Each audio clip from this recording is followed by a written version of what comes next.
binisita ka lang namin dahil nag-aalala kami sa'yo eh. At saka, dinalang ka namin ng mga pagkain. Ito, baka kasi hindi ka pa kumakain eh. Pwede ba kami pumasok, anak? Of course. Sige, pasok kayo.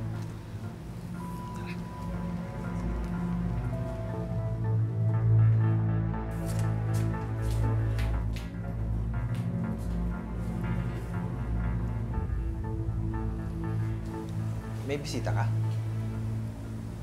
Wala. Kaninong cup yun?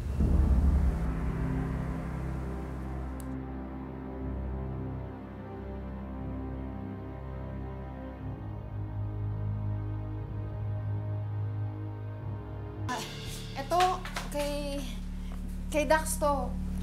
Ito yung huling cup na iniwan niya sa akin. Umiinom ka?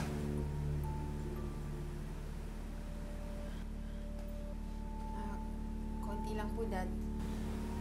Medyo mabigat kasi yung mga nangyari sa akin eh. Sorry. It's okay, anak. Nandito kami dahil gusto kang kausapin ni Tita Lynette mo. Gusto ko lang mag-sorry sa nagawa ko sa Tita Morgana mo. Alam mo na naman yung nangyari eh. Hindi ko naman intensyon na... Okay na po yan. Huwag niyo na pong isipin yun. Okay na po. Mabuti na rin nangyari yun. At least, nalaman natin yung totoo. Sige po, liligpitin ko lang po muna to. Sandali, Zoe. Ako na.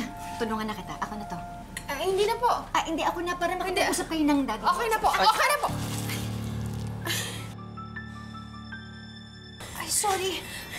Zoe, ako na to. Ako na. Okay lang po. Okay lang po. Ako na po. Ako na. Okay na to. Pwede ba akong makihugas? Saan ba yung banyo? Nandyan yung banyo, Lynette. Sige na. Sandali.